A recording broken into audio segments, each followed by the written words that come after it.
नमस्ते, मैं हूं किशोर अजवाणी। घड़ी इशारा कर रही है 9 बजे रात का। वक्त 100 बात की एक बात का। बड़ी खबर आई हिजाब विवाद पर, जहां इसकी वजह से कर्नाटक सरकार ने अगले 3 दिन तक सभी स्कूल और कॉलेज बंद कर दिए। राज्य के मुख्यमंत्री बसवराज बोम्मई ने लोगों से सहयोग करने की अपील की। अपने ट्वीट में उन्होंने लिखा कि लोग शांति बनाए रखें। इससे पहले उन्होंने कहा था कि यह मामला हाईकोर्ट में है, इसलिए जनता को अदालत के फैसले का इंतजार करना चाहिए। इस मामले में कुछ छात्राओं ने अदालत में अर्जी दी है। रवि सिंह हमारे साथ जुड़ रहे हैं। रवि, तो अब स्कूल कॉलेज बंद रहेंगे?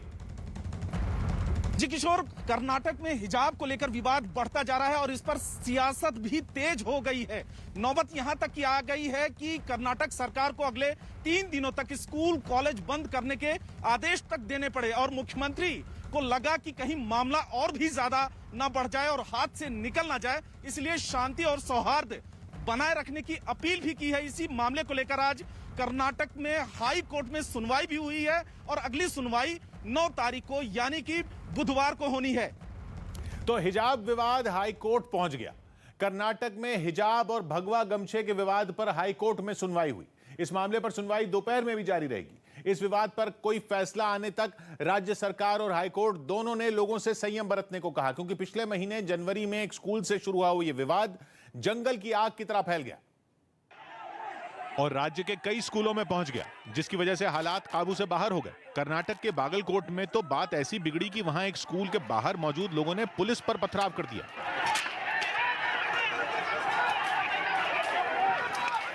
वहां हिजाब और भगवा गमछे के विवाद की वजह से पुलिस तैनात की गई थी, जो भीड़ को हटाने की कोशिश करती नजर आई। स्कूल के अंदर और बाहर दोनों जगह पुलिस वाले लोगों को शांत करने की कोशिश करते रहे। तभी अचानक भीड़ में मौजूद कुछ लोगों ने सड़क पर पड़े पत्थर उठाए और पुलिस वालों पर हमला कर दिया, जिसके बाद पुलिस को कुछ देर के लिए पीछे हटना पड़ा। हालांकि बाद में उसने बात संभाल ली। बागलकोट की तरह ही शिमोगा में भी भड़के छात्रों को संभालने के लिए पुलिस को मैदान में उतरना पड़ा और उन्हें काबू में करने के लिए जमीन आसमान एक करना पड़ा। ये जद्दोजहद बहुत देर तक चली और छात्रों को रोकने के लिए तैनात पुलिस वालों को खूब पसीना बहाना पड़ा। वहां के स्कूल में कई छात्र भगवा गमछा पहनकर पहुंचे और नारे लगाते हुए बाहर निकले। दावणगेरे में तो पुलिस ने भीड़ को तितर बितर करने के लिए हल्का लाठीचार्ज भी कर दिया। वहां के जिस स्कूल में हंगामा हुआ, वहां भगवा गमछे वाले छात्र ही नहीं, हिजाब पहनकर पहुंची छात्राएं भी गुस्से में नजर आईं।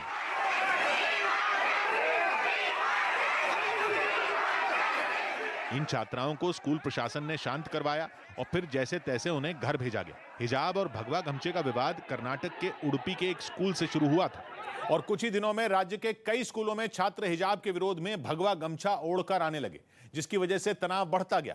कर्नाटक सरकार ने कुछ दिन पहले ही कर्नाटका एजुकेशन एक्ट 1983 की धारा 133 लागू की है, जिसके तहत सभी स्कूलों और कॉलेजों में यूनिफॉर्म में आना जरूरी होगा। लेकिन उडुपी के एक स्कूल में कुछ छात्राएं हिजाब पहनकर पहुंची। नतीजा ये हुआ कि उन्हें स्कूल में नहीं घुसने दिया गया, जिसके बाद शुरू हुआ बवाल। छात्राएं स्कूल के मेन गेट पर ही हंगामा करने लगी।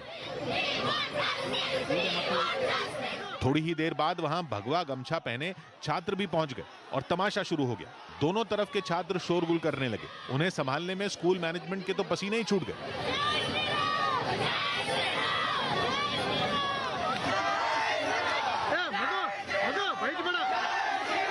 राज्य सरकार के निर्देश के बाद स्कूल सख्ती से इस बात का पालन कर रहे हैं कि सभी छात्र यूनिफॉर्म में ही स्कूल आएं और इसीलिए जब कुछ छात्राएं हिजाब में स्कूल गईं तो उन्हें रोक दिया गया। लेकिन ये छात्राएं इस बात पर अड़ी रहीं कि वो हिजाब पहनकर ही स्कूल में एंट्री लेंगी और उन्हें ऐसा करने से कोई नहीं रोक सकता। अपनी बात कहते कहते कई छात्राओं की आंखें भी भर आईं।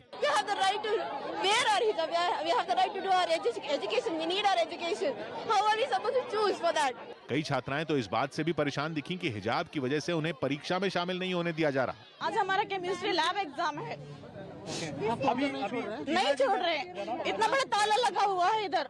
एक तरफ ये छात्राएं डट गईं, तो दूसरी ओर उनका विरोध करने वाले छात्र भी अड़ गए। उन्होंने दो टूक बोल दिया कि अगर स्कूल में हिजाब की इजाजत मिली तो वो भी भगवा गमछा पहनेंगे। Because we are only one, equality we want. All are one. But you are not equal since you are wearing. Yes, they are also wearing hijab. Why? राज्य सरकार ने दलील दी कि स्कूलों में यूनिफॉर्म इसलिए जरूरी है क्योंकि सभी छात्र एक जैसे दिखें और उनमें कोई भेदभाव न हो। लेकिन उसके इस फैसले पर सियासत शुरू हो गई। असदुद्दीन ओवैसी ने तो इस मुद्दे पर खुलकर कर्नाटक की बीजेपी सरकार को घेरा और आरोप लगाया कि बसवराज बोम्मई सरकार जानबूझकर छात्राओं को हिजाब पहनने से रोक रही है। बीजेपी की सरकार कर्नाटका में गैर जरूरी के जुल्म कर रही है।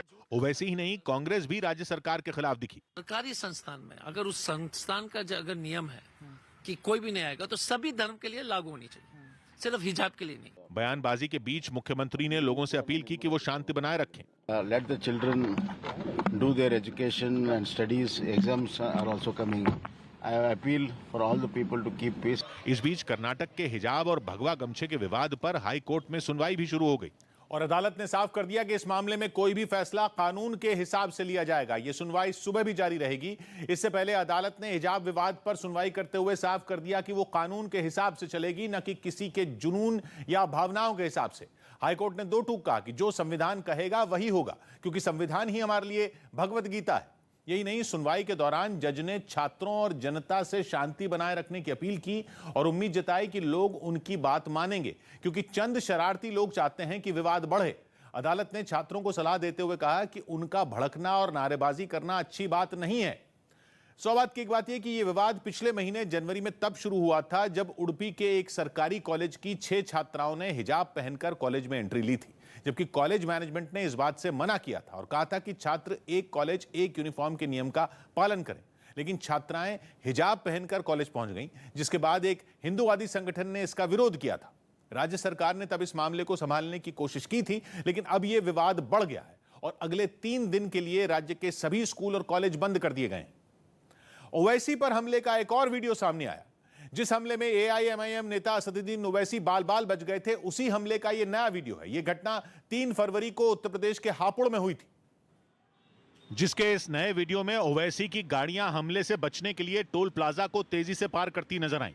इस आपाधापी में काफिले के आगे चल रही 2 कारों में हल्की टक्कर होती भी दिखी, जिनके पीछे आई ओवैसी के काफिले की पहली गाड़ी ने एक आरोपी को टक्कर मारकर वहीं गिरा दिया, जबकि पीछे चल रही कार को दूसरा आरोपी रोकने की कोशिश करता वीडियो में दिखाई दिया, मगर वो इसमें कामयाब नहीं हो पाया। हालांकि उसने हार नहीं मानी और वो एक बार फिर ओवैसी की गाड़ियों को रोकने के लिए उनके पीछे दौड़ता दिखाई दिया। लेकिन दोनों ही गाड़ियों के ड्राइवरों ने सूझबूझ दिखाई और फौरन यू टर्न लेकर वहां से वो निकलने में कामयाब रहे।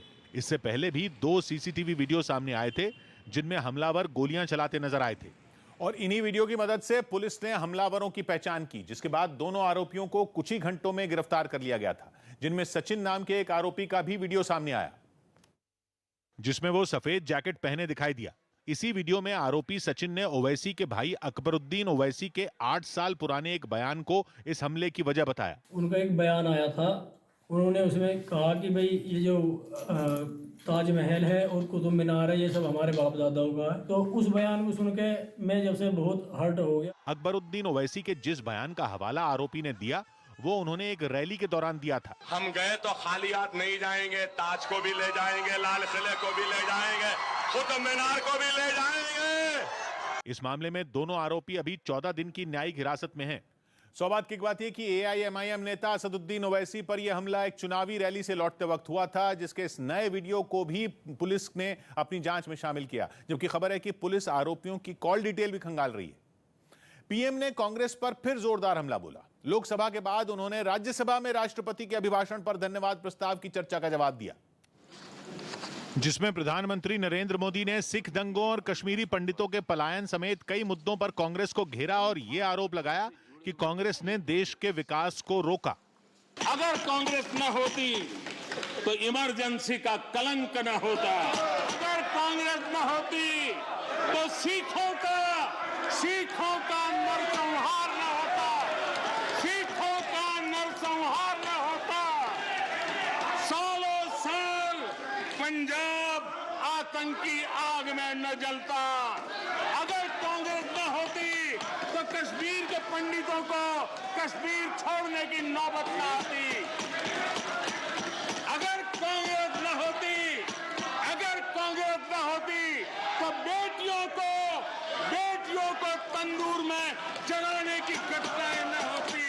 प्रधानमंत्री के इस आरोप का जवाब कांग्रेस नेता राहुल गांधी ने दिया और उन्होंने पीएम को उनके वादों की याद दिलाई। पूरा का पूरा भाषण कांग्रेस के बारे में, कांग्रेस ने क्या नहीं किया, जवाहरलाल नेहरू, इनके बारे में। मगर बीजेपी ने जो किया, उनके जो वायदे थे, उनके बारे में तो प्रधानमंत्री ने कुछ बोला नहीं।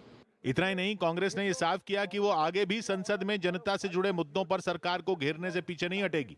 हालांकि प्रधानमंत्री नरेंद्र मोदी के भाषण के बीच ही कांग्रेस ने सदन से वॉकआउट कर दिया, जबकि पीएम के आक्रामक तेवर फिर भी बरकरार रहे और उन्होंने अपने भाषण में विपक्ष के इतिहास बदलने वाले आरोप का भी जवाब दिया। कांग्रेस एक प्रकार से अर्बन नक्सल के चुंगल में फंस गई है। उनकी पूरी सोचने के तरीकों को अर्बन नक्सलों ने कब्जा कर लिया है। प्रधानमंत्री के हमले पर कांग्रेस नेता नाना पटोले ने जोरदार पलटवार किया। उस अन्नदाता को भी आतंकवादी और नक्सलवादी बोल दिया, तो किसी को भी कुछ बोल सकते हैं। कांग्रेस को गाली दे दे के ही वो बड़े हुए हैं। महाराष्ट्र कांग्रेस के अध्यक्ष नाना पटोले ने ऐलान किया कि संसद में दिए गए प्रधानमंत्री के बयान के विरोध में वो महाराष्ट्र में प्रदर्शन करेंगे। सौभाग्य की बात यह कि अपने भाषण में प्रधानमंत्री नरेंद्र मोदी ने महंगाई और रोजगार पर विपक्ष के सवालों का जवाब तो दिया ही, साथ ही उन्होंने कोरोना काल में सरकार की ओर से उठाए गए कदमों की भी जानकारी दी। लेकिन उन्होंने परिवारवाद और भ्रष्टाचार के मुद्दे पर कांग्रेस की जमकर खिंचाई की, जिसे कांग्रेस ने पीएम का ड्रामा करार दिया। भीम का किरदार निभाने वाले अभिनेता प्रवीण कुमार नहीं रहे। टीवी सीरियल महाभारत में भीम का किरदार निभाने वाले अभिनेता प्रवीण कुमार सोबती का दिल्ली में निधन हो गया। वो 76 साल के थे और लंबे समय से पीठ दर्द और दूसरी बीमारियों से जूझ रहे थे। प्रवीण कुमार सीरियल में काम करने से पहले हैमर और डिस्कस थ्रोअर भी रह चुके थे। उन्होंने ओलंपिक्स, एशियन और कॉमनवेल्थ गेम्स में भी हिस्सा लिया था।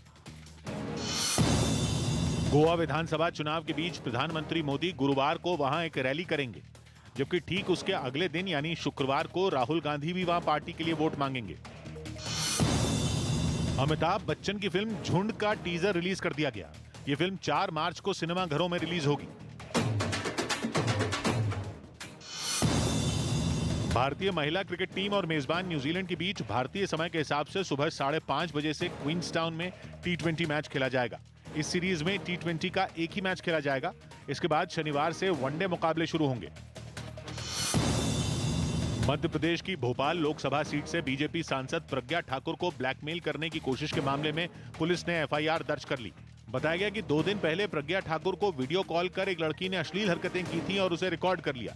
बाद में उन्हें इस वीडियो को वायरल करने की धमकी दी गई, जिस पर यह कार्रवाई की गई। मुकदमा दर्ज किया गया और इन्वेस्टिगेशन जारी है। इस मुद्दे को राज्य सरकार ने भी गंभीरता से लिया। साथ ही साइबर सेल को निर्देश दिया कि वो इस तरह के मामलों में सख्ती से पेश आए। जो केस आ रहे हैं वो उन पर सख्त कार्रवाई करें। बड़ी खबर यूपी से। ममता बनर्जी ने बंगाल की तरह ही यूपी में भी खेला होवे का नारा दिया। अखिलेश के साथ लखनऊ में उन्होंने एक प्रेस कॉन्फ्रेंस की। वहां ममता ने बंगाल की तरह बीजेपी को उत्तर प्रदेश में भी हराने का संकल्प लिया। अखिलेश को समर्थन दे रही ममता ने बीजेपी पर जोरदार हमला बोला और दावा किया कि सिर्फ यूपी से ही नहीं बल्कि बीजेपी को पूरे देश से हटा दिया जाएगा। लेकिन ममता के यूपी आने पर बीजेपी ने पलटवार कर दिया। अमित सिंह हमारे साथ जुड़ रहे हैं। अमित, और क्या पता चल रहा है इस पर? किशोर, ममता बनर्जी और अखिलेश यादव ने आज एक जॉइंट प्रेस कॉन्फ्रेंस की थी और इस जॉइंट प्रेस कॉन्फ्रेंस में ममता बनर्जी ने खेला होबे और अखिलेश जीतबे की बात कही है। इस बात को समाजवादी पार्टी के नेता और कार्यकर्ता एक बूस्टर डोज की तरह ले रहे हैं। ममता बनर्जी का वोट बैंक उत्तर प्रदेश में देखें तो ना के बराबर है, लेकिन उन्होंने जिस तरीके से नैतिक समर्थन अखिलेश यादव को दी है, इससे समाजवादी पार्टी के कार्यकर्ता और नेता काफी ज्यादा उत्साहित है।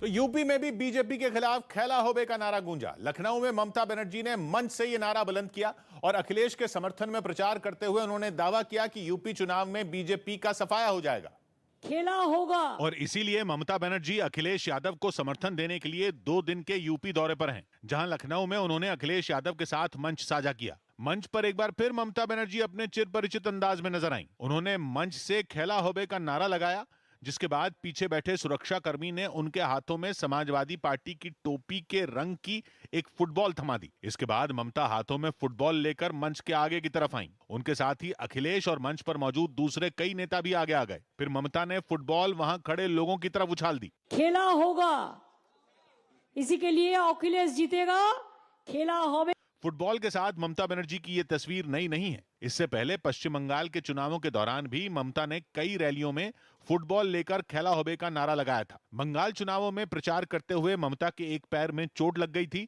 जिसके बाद वो प्लास्टर लगाकर प्रचार करती थी और इसी दौरान उनके हाथों में कई बार फुटबॉल दिखाई दी थी, जिसे उन्होंने खेला होबे के नारे के साथ जनता के बीच उछाला था। सिर्फ खैला होबे के नारे से ही नहीं, ममता ने मंच से शेर पढ़कर भी बीजेपी को घेरा। 60 पड़ोसी को तमन्ना आज हमारा दिल में है, देखते हैं जोर किसका, बाजुए कतिल में है। ममता बनर्जी ने समाजवादी पार्टी को यूपी में 300 से ज्यादा सीटों पर जीत मिलने का दावा किया, लेकिन बीजेपी ने ममता बनर्जी के यूपी दौरे पर जोरदार हमला बोला।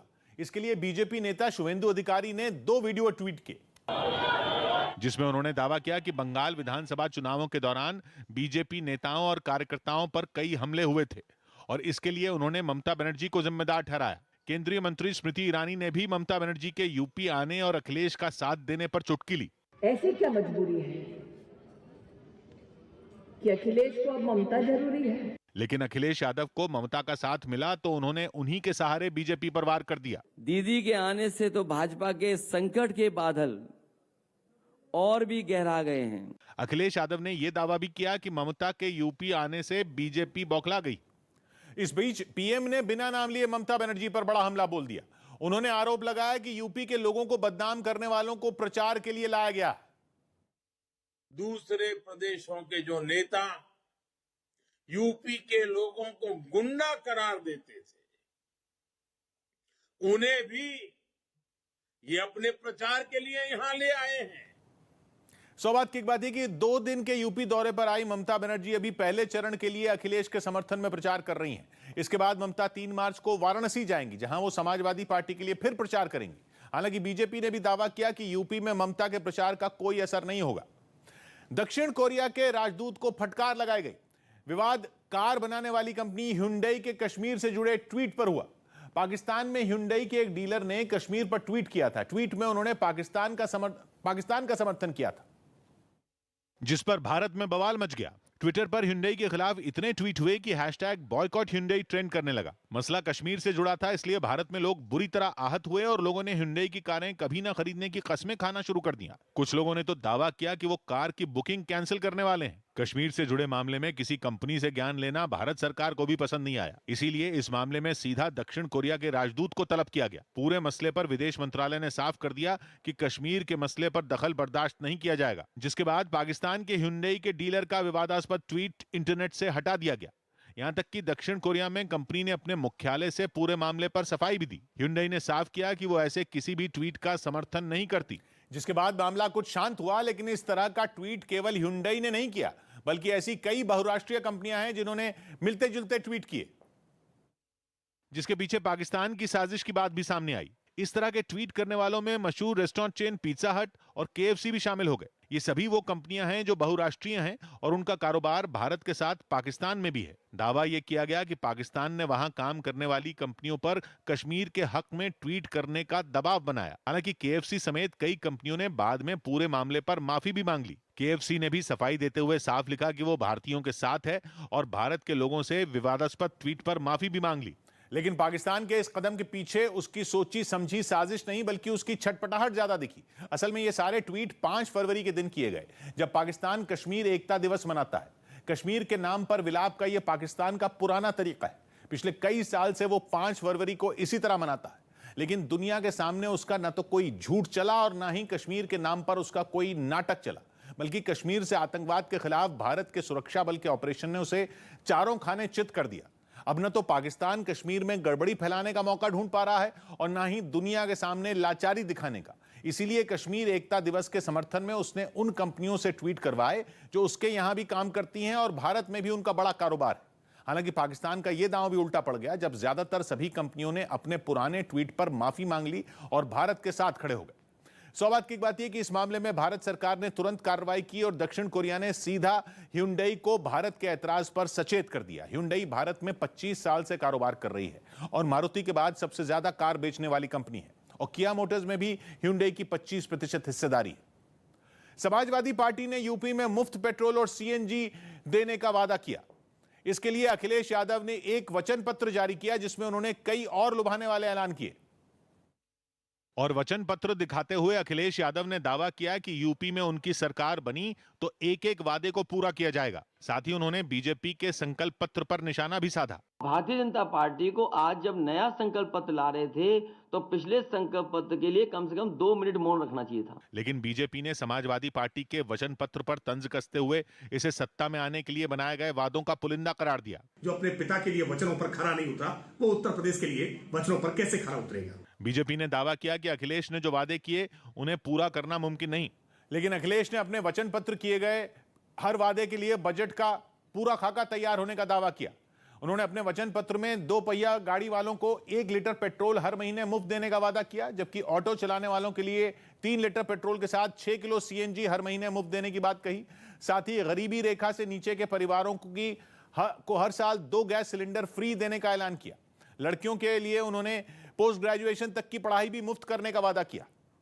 वहीं घरेलू उपभोक्ताओं के लिए हर महीने 300 यूनिट फ्री बिजली देने का ऐलान किया। 100 बात की एक बात यह कि समाजवादी पार्टी के वचन पत्र में छात्रों को फ्री लैपटॉप से लेकर किसानों के लिए सिंचाई भी मुफ्त करने की बात कही गई। अखिलेश ने अपने वचन पत्र में यह वादा भी किया कि ऋण मुक्ति कानून बनाकर 2025 तक सभी किसानों को कर्ज मुक्त कर दिया जाएगा। हरियाणा विधानसभा में अगले महीने जबरन धर्म परिवर्तन के खिलाफ बिल आएगा। हरियाणा सरकार बजट सत्र में जबरन धर्म परिवर्तन को रोकने के लिए बिल लाएगी। हरियाणा के मुख्यमंत्री मनोहर लाल खट्टर ने यह जानकारी दी।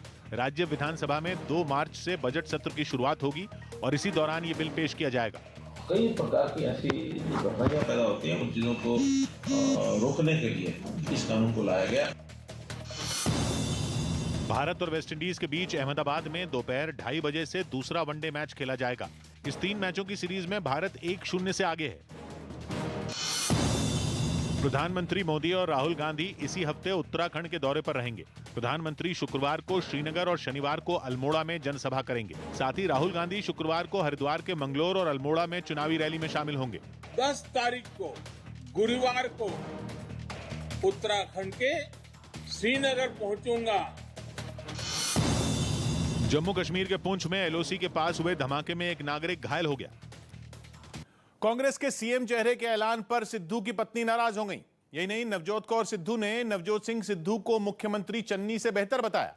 पार्टी ने 2 दिन पहले ही चरणजीत सिंह चन्नी को मुख्यमंत्री उम्मीदवार घोषित किया था।